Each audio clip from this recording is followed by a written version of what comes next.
Welcome back mga ropa, kwentuhan muna tayo. Pag-usapan natin ngayon ang napakaganda, kapanapanabik na game ng kupunan ng Los Angeles Lakers kontra sa kupunan ng Golden State Warriors. Ngayon mga ropa, maraming fans ang nag-aabang dito sa Christmas game na to dahil maraming fans sa kupunan ng Golden State Warriors at marami din fans sa kupunan ng Los Angeles Lakers. At usually nga mga ropa, napapansin ko na kada gawa ko ng video, yan dalawang fans ng magkabilang kupunan ay laging nagbabangay dyan sa may comment section. Ngayon mga ropa, napakagandang game ang pinakita ng dalawang kupunan na to, lalo na ni LBJ at ni Stephen Curry. Dikit na dikit at halos walang nagpatalo dito sa dalawang kupunan, pero sa huli na naig pa rin ang kupunan ng Los Angeles Lakers para pataubin ang team ni Stephen Curry na Golden State Warriors. Pero still, sabi ko nga, good game pa rin ang pinakita ng dalawang kupunan na to. Ngayon mga ropa, ito ang game analysis at breakdown. Los Angeles Lakers versus kupunan ng Golden State Warriors, Christmas game. Simulan na natin to. Okay game. Ngayon mga ropa, dito ay magsimula sa may third quarter, 5 minuto may kita natitira dito sa game. 70-69 ang score. Dikitan lang ang laban. Pero sa senaryo na to mga ropa, nakakuha ng pass break ang kupunan ng Lakers at pinangunahan ni The King LBJ ang pass break na yan. At ang resulta nito mga ropa, panis dyan ang depensa ng Golden State Warriors kay The King LBJ. Nakakuha pa siya dyan ng foul and a basket.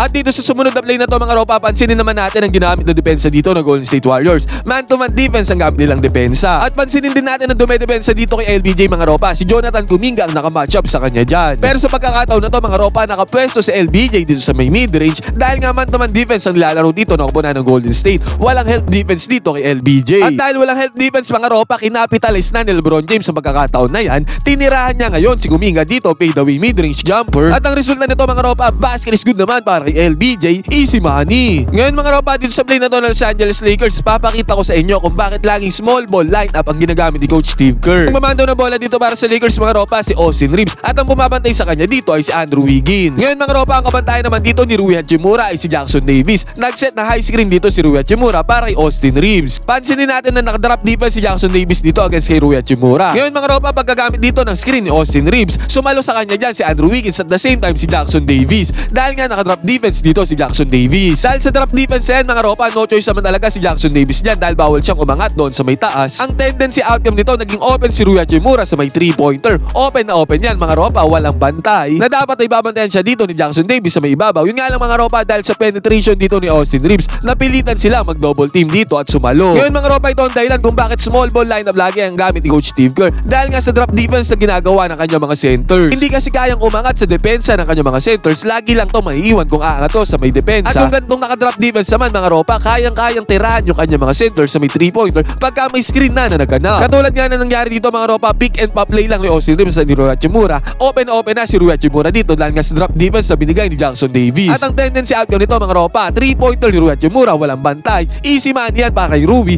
basket is good. Dahil yan mga ropa, 70-69 ang score, lubamang na dyan ang kupunan ng Lakers ng 9 na puntos. At another one dito mga ropa, again possession na naman ng Lakers. Dito mga ropa, nagpasahan lang sa may ibabaw si Austin Reeves. At dahil sa pasa na yan mga ropa, ang bilis ng tinirada dito ni Austin Reeves ang 3-pointer. Kahit medyo naka-close up naman dyan si Dennis Schroeder mga ropa, yun nga lang, malupit itong si Austin Reeves dito sa game na to. Pasok ang 3-pointer nito ni Austin Reeves, yung quick trigger na yan, basket is good, ang long range bomb, easy money. At sinunan pa ng another 3-pointer mga ropa, again panis na naman dito ang depensa ni Dennis Schroeder. Pinanis na naman siya ni Austin Reeves, basket is good na naman ang long range bomb. 86-76 na ang score mga ropa, buti na lang sa kabilang banda, napatigil si Stephen Curry dito ang mainit na run ng kupunan ng Lakers. Dito sa kanyang teardrops pa board, basket is good din. Sa kabilang banda naman mga ropa, si Dalton Knecht naman ang tumirada dito para sa kupunan ng Los Angeles Lakers. Si Draymond Green na bumabantay sa kanya dito. Well defended si Dalton Knecht dito sa kanyang penetration sa depensa ng Golden State. Pero still mga ropa, nanaig dito ang opensa ni Dalton Knecht against sa depensa ni Draymond Green. At ang resulta nito mga ropa, 2 points para kay Dalton Knecht, easy money, basket is good. At sa kabilang banda mga ropa, napagdesisyonan ng Los Angeles Lakers dito sa possession na to na i-double team si Stephen Curry sa may ibabaw. Ang tendency ng double team na yan mga ropa, naiwan si Gary Payton Jr. dito sa may gitna, sa may top of the key na open. At dahil open lane mga ropa, walang harang dito kay Gary Payton sa may paint. Dire-diretso na lang siya dyan mga ropa para sa easy layup dahil nga sa double team na sinend na kupunan ng Lakers dito kay Stephen Curry. Ang resulta nito, basket is good, easy money para kay Gary Payton. At sa pagkakataon na to mga ropa, 90-85 ang score, dikitan pa din naman ang laban dyan. At pansinin natin tong possession na to ng Los Angeles Lakers. Si Austin Reeves sa may hawak ng bola dito. At again mga ropa, isolation play lang mga ropa, 3-pointer ni Austin Reeves. Yun nga lang, mintes ang tira dito ni Reeves. Pero offensive rebound mga ropa, nakuha ulit ng Los Angeles Lakers. This time si Dalton Knecht naman ang pumukol sa may 3-pointer. Again, mintes na naman ang tira dito ng Lakers sa katauhan ni Dalton Knecht. Pero again, another offensive rebound na naman para sa kupunan ng Lakers. Sabi nga, 3 times the charm. At dito mga ropa, si Rui Hachimura naman ang pumukol sa may 3-pointer. open na open si Rui Hachimura dyan sa may 3 points na yan. At ang resulta nito, 3-pointer para kay Rui Hachimura sa pangatlong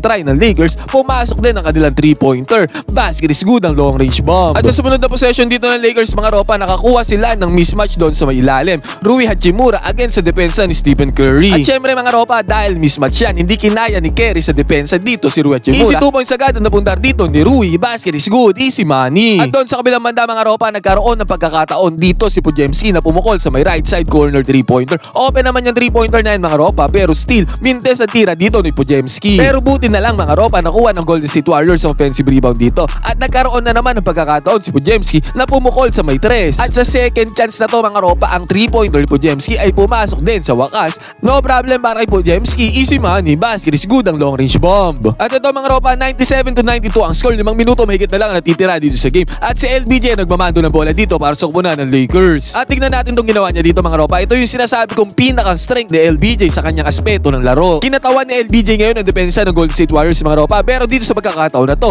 well defended shot, wala siyang naging tira dito sa may ilalim. Pero still mga ropa, na-attract niya pa rin ang depensa ng Golden State Warriors dyan. Kaya pag kick out niya ng bola dito sa may 3-pointer, nagkaroon ng enough space dito si Rui Hachimura para pumukol ng 3 points. Yun nga lang mga ropa, mintes ang tira dito ng Rui Hachimura. Sayang, good execution play sana to para sa kupunan ng Los Angeles Lakers. At dito wala ng 5 minuto sa may 4th quarter mga ropa, pinasok na si Stephen Curry sa lineup ni Coach Steve Kerr. At possession ng Los Angeles Lakers dito mga ropa, si Austin Reeves ang nagmamando ng bola dito sa may ibabaw. Pansinin natin yung ginawa dito ni Draymond Green kay Austin Reeves. Sinalubong niya agad si Austin Reeves dito pa lang sa may ibabaw. Siya na ang dumepensa dito kay Austin Reeves mga ropa, at ang tendency outcome nito, tinirahan ni Austin Reeves ang depensa ni Draymond Green. Pero mintes ang tira dito ni Austin Reeves mga ropa, ibig sabihin good defense ang laro dito ni Draymond Green. 97-94 nga pala ang score dito mga ropa. At another one again, possession ng Lakers dito. Transition offense sila mga ropa, pasa ni LBJ dun sa may left side corner 3-pointer kay Gabe Vincent. Sabay swing ni Gabe Vincent ang bola dito kay Austin Reeves. Dalawang possession mga ropa, dalawang magkasunod na 3-pointer ang pinakulan dito ni Austin Reeves. Pero this time sa pangalawang to,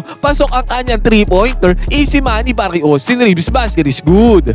100-94 ang score mga ropa, at sa possession ng Golden State Warriors. Ang gandang penetration ng ginawa dito ni Stephen Curry. Yun nga lang mga ropa, nagmintes ang layup dito ni Stephen Curry. Dahil dyan mga ropa, nagkaroon ng opportunity ang kupunan ni LeBron James sa Lakers na pumas break doon sa may kabila. At sa transition offense sila mga ropa, si Austin Reeves na naman ang naging recipient ng pasa dito para magkaroon siya ng teardrop sa may gitna, sa may middle. At back-to-back possession dito ng Lakers mga ropa, back-to-back din. Si Austin Reeves na nakapuntos dito para sa kupunan ng LA. Dyan sa may teardrop sa yan, basket is good. At dahil dyan mga ropa, 104-94 ang score. 3 minuto mahigit na lang ang natitira dito sa main game. At itong moment na to mga ropa, bawat galaw ng players dito sa court ay sobrang crucial na. At sa possession na to ng Golden State Warriors, si Stephen Curry ang may hawak ng bola. At this time again, na-penetrate niya naman dito ang depensa ng kupunan ng Lakers. At this time, nag-success na siya dito sa kanyang layup. Pumasok na ang kanyang layup. Basket is good para kay Stephen Curry. At ang layup na to ni Stephen Curry ang nagpasimula sa comeback ng Golden State Warriors dito against sa kupunan ng Lakers. Ngayon mga ropa, sa possession na to ng Lakers, si LBJ ang nasa may ibabaw. Sabay pinasa niya yung bola dito kay Austin Reeves sa may left side. Yun nga lang mga ropa, ang sikip ng dinaanan dito ni Austin Reeves. Kaya ang tendency outcome niya, naagawan siya dito ng bola. Sabay fast break ng Golden State Warriors mga ropa. Perfectly executed naman tong fast break na to ng Golden State Warriors. Unang pasa kay Stephen Curry mga ropa, mintes ang tira dito ni Stephen Curry sa may 3-pointer. Pero yung offensive rebound ay napasa kamay ng Golden State Warriors. At pangalawang pasa dito kay Stephen Curry, relocation. Fake ni Stephen Curry mga ropa, at this time pasok ang tira na to ni Stephen Curry. Mabilisan lang, 5 puntos agad ang naitala dito ni Stephen Curry. Back-to-back possessions against sa Lakers. At dahil dyan yung 10 puntos sa kalamangan, naging 5 puntos sa kalamangan na lang. 2 minuto mahigit ang natitira dito sa may 4th quarter. Pero sa kabilang banda mga ropa, hindi pinabayaan ni LBJ na si Stephen Curry lang ang makakapukol ng 3-pointer dito. Pinawian niya si Stephen Curry dito sa may top of the key 3-pointer. Although well defended yan mga ropa, still pasok pa rin ang tira dito ni LBJ sa may 3-pointer. Basket is good ang long range bomb. At dahil dyan mga ropa, nasa momentum si Stephen Curry. Feel niya na papasok ang bawat tira niya dito. Kaya mabilisan lang mga ropa. Again, wala nang play dito mga ropa. Pinukul agad ni Stephen Curry ang may 3-pointer kahit well defended siya dito. Mintes naman ang tira dito ni Stephen Curry sa may 3-pointer. Buti na lang mga ropa, nagmintes din ang kupunan ng Los Angeles Lakers dito sa may possession nila. At sa possession ng Golden State mga ropa, na foul dito si Kuminga. Isang free throw lang ang kanya nipasok dito. Kaya ang score dito mga ropa, 107-100. Wala nang 2 minuto natitira dito sa game. Sa possession ng Lakers mga ropa, sa LBJ nagmamando ng bola dito sa may ibabaw. Humingi siya ng screen dito kay Max Christie. At perfectly executed pick and roll play ang nangyari dito mga ropa. ropa. Kahit na well defended dito si Max Christie, pag roll niya doon sa may ilalim, still better offense naman na pinakita dito ni Max Christie dahil naipasok niya yung tira niya dito sa may paint. Basir is good para kay Max Christie. Crucial 2-pointer yan. Dahil dito mga ropa, 109 to 100 ang score. Isang minuto may na lang natitira dito sa may fourth quarter. At sa possession na to ng Golden State Warriors, ang gandang pasa ang ginawa ni Stephen Curry doon sa may ilalim kay Jonathan Kuminga. Venerate si Stephen Curry dito ang depensa ng kupunan ng Los Angeles Lakers mga ropa. Kaya ang tendency outcome, open na open si Jonathan Kuminga doon sa may ilalim. Easy 2 points agad, slam dunk para sa kanya, no problem. 109 to 102 ang score mga ropa at dito kinuha ni LBJ sa depensa si Stephen Curry. Mismatch yan mga ropa. Yun nga lang mga ropa sa atake dito ni LBJ. Nagmintes ang tira niya dito against sa depensa ni Stephen Curry. Ibig sabihin, good defense ang laro dito ni Stephen Curry. At dahil dyan mga ropa, kinapitalize naman to ng Golden State Warriors. Ang bilis nilang tumakbo doon sa may pass break. At tong pass break na to, nag-end up sa kamay ni Dennis Schroeder dito sa may 3-pointer. Open na open si Dennis Schroeder dito sa may 3-pointer mga ropa. At pinakol niya ang 3-pointer na yan, long range bomb. Hindi naman napahiya si Dennis Schroeder dito mga ropa dahil pasok ang tira niya dito sa may 3-pointer. At sa pagkakataon na to, 109 to 105 ang score. Wala nang 40 seconds na natitira dito sa may game. At sa possession ng Lakers mga ropa, nagmintes ang tira dito ni Austin Reeves sa may 3-pointer. At walang kabog-kabog mga ropa, pumukol si Austin Reeves ang 3-pointer dito mga ropa. Mintes ang tira niya dyan. At magkakataon na to ng Golden State Warriors. At sabi ko nga mga ropa, pagkakataon na to ng Golden State Warriors, ang ginawa ni Stephen Curry dito, mabilisan lang mga ropa, fast break, sinolo niya na ang bola. Nakakuha siya ng easy layup dito against sa depensa ng Los Angeles Lakers. At dahil dyan, 109 to 107 agad ang score. 2 puntos na lang hinahabol dito ng Golden State Warriors. Bigla ang naging 2 puntos na lang ang kalamangan dito ng Lakers. 109 to 107 nga ang score mga ropa. 24 seconds na lang natitira dito sa may fourth quarter. At dito na naisipan ni Coach Steve Kerr na gumamit ng fouling game. Na-foul nila dito si Max Christie mga ropa. 22 seconds pa ang natitira. Pero still naipasok ni Max Christie. Ang dalawang crucial free throws na yan mga ropa. Walang kakaba-kaba si Max Christie dito. Kaya ang score 111 to 107 mga ropa. 22 seconds na natitira dito sa may game. At possession na ng Golden State Warriors. Dito nga mga ropa, hero mode, takeover mode, buhat mode na si Stephen Curry. Setup lane nila dito mga ropa na depensa sila dito sa may una. At sa sumunod mga ropa, si Stephen Curry nag-inbound dito at binigay niya mabilisan lang yung bola dito kay Draymond Green. Sabay balik ulit sa kanya dito sa may right side corner 3-pointer kahit well defended siya dito ni LBJ mga ropa. Awkward shot nga to para kay Stephen Curry. Pero still pasok pa rin ang tira na to ni Stephen Curry. Hindi pa tapos ang laban. Dahil dyan mga ropa, 111 to 110 ang score. At sa sumunod na possession ng Los Angeles Lakers mga ropa, again fouling game ulit ang nilaro dito ng Golden State Warriors. At this time si Austin Reeves naman na sumubok sa may free throws pero still 2 free throws na naipasok dito ni Austin Reeves, walang kakaba-kaba. At dahil dito mga ropa, ang score 113 to 110, 3 puntos ang hawak ng lamangan dito ng kupunan ng Lakers. Halos 9 seconds na natitira pa sa oras dito mga ropa, 113 to 110 ang score. 3 puntos ang hawak ng lamangan dito ng Lakers. At yung sumunod na play dito ng Golden State Warriors ay designated para kay Stephen Curry. Very well executed play dito ang pinakita ng Golden State Warriors mga ropa. Open na open si Stephen Curry dito sa may long range bomb. At napakalupit ni Stephen Curry mga ropa para ipasok ang pagkalayo-layong 3-pointer na to. Crucial 3-pointer pa to mga ropa para tumabla ang score. At dahil dyan mga ropa, ang long range bomb ni Stephen Curry, basket is good, easy money para sa kanya. Tablado tayo sa all 113. At ang natitira dito mga ropa, 6.3 seconds, may chance pa dito ang Lakers para makapag-make ng isang shot. At sa pagkakataon na to mga ropa, si Austin Reeves ang rumisib ng bola. Pinanis niya dito ang depensa ni Andrew Wiggins. Iwan dito si Andrew Wiggins mga ropa. Kaya ang tendency out yun nito, naka-layup si Austin Reeves. Wala ng oras. Nakatira pa si Stephen Curry dito sa may 3-pointer mga ropa pero still di na pumasok yan. Ang score 115 to 113.